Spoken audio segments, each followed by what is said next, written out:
One, two, three.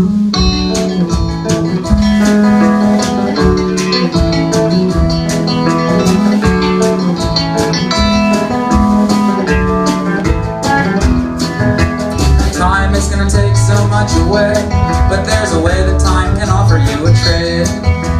Time is gonna take so much away, but there's a way that time can offer you a trade. You gotta do something that you can get nicer at. You gotta do something you might just get smart, wiser at. You better do something that you can get better at, cause that's the only thing that time will leave you with. Cause time is gonna take so much away, but there's a way that time can offer you a trade. It might be cabaret, it could be poetry, it might be trying to make a new happy family. It could be violin repair or chemistry, but if it's something that takes lots of time, that's good. Cause time is gonna take so much away, but there's a way that time can offer you a trade. Because your looks are gonna leave you, and your city is gonna change too, and your shoes are gonna wear through. But there's a way that time can offer you a trade. You gotta do something that you can get smarter at. You gotta do something you might just be a starter at. You better do something that you can get better at. Cause time is gonna take so much away, but that's the way that time can offer you a trade.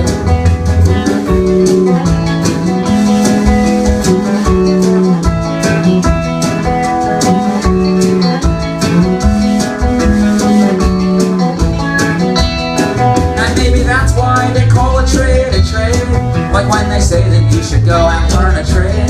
The thing that you do doesn't have to be to learn a trade. Just try to get something back from time for all it takes away. And it could be many things, it could be anything.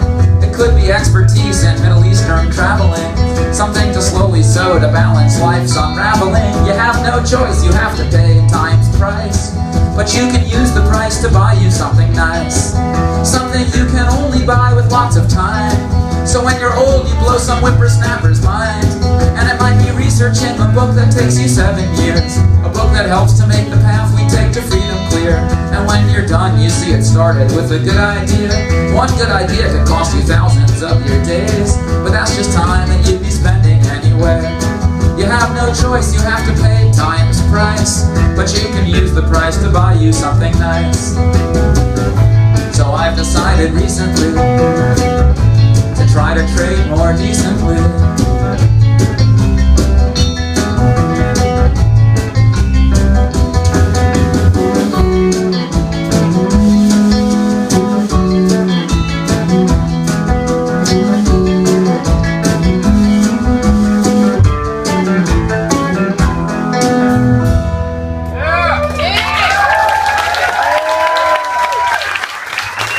Thanks, we're Jeffrey Lewis and the Jrams. We're from New York City.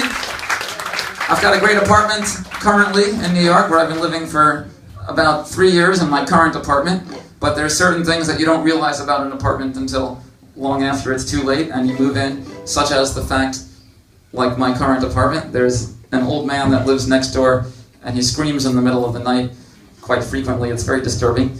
I don't know if he's some kind of World War I veteran, post-traumatic stress sufferer, or perhaps the possibilities boggle the mind. I don't like to think about it, but I did write a song about it. This is called "Sad Screaming Old Man."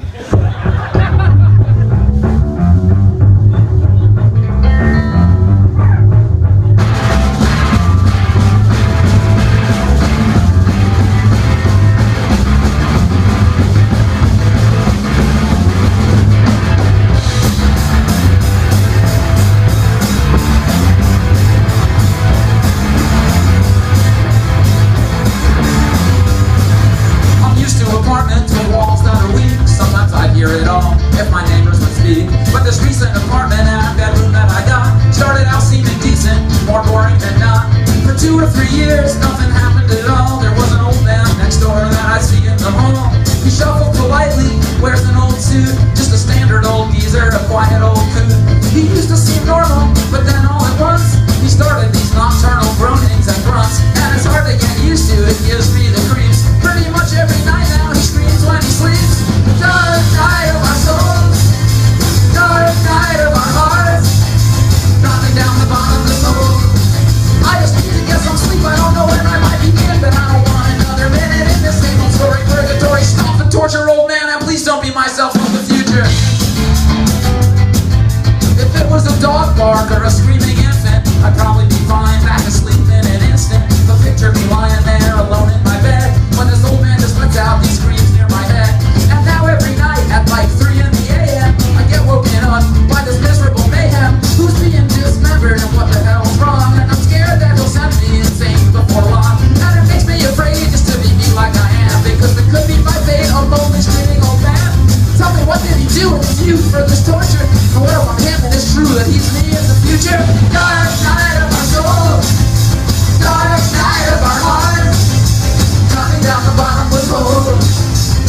to get some sleep. I don't know when I might begin, but I don't want another minute in this same old story. Purgatory, stop the torture, old man, and please don't be myself from the future.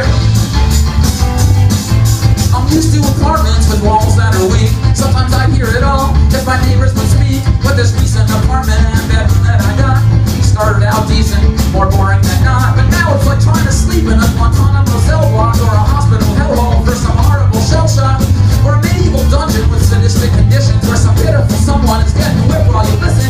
And you know in the dark when your mind is just spinning, you get visions of weird things with no ends or beginnings. I drift off for a bit and then he's going some more. And I'm scared that I'm him and he's the me from before. I get some paranoid fantasy sci-fi scenarios that keep up in the daylight. But for now, again, there he goes. Dark night of my soul, dark night of my heart, dropping down the bottom of the soul. I just need to get some sleep. I don't know when I might begin, but I don't want another minute in the same old story. Purgatory, stop the torture, old man, and please don't be myself from the future. Well, you know, Jeffrey, it's true what you say. I once was like you, then I turned out this way. I lived my young life complaining love wasn't there. It was never enough to sacrifice for or care.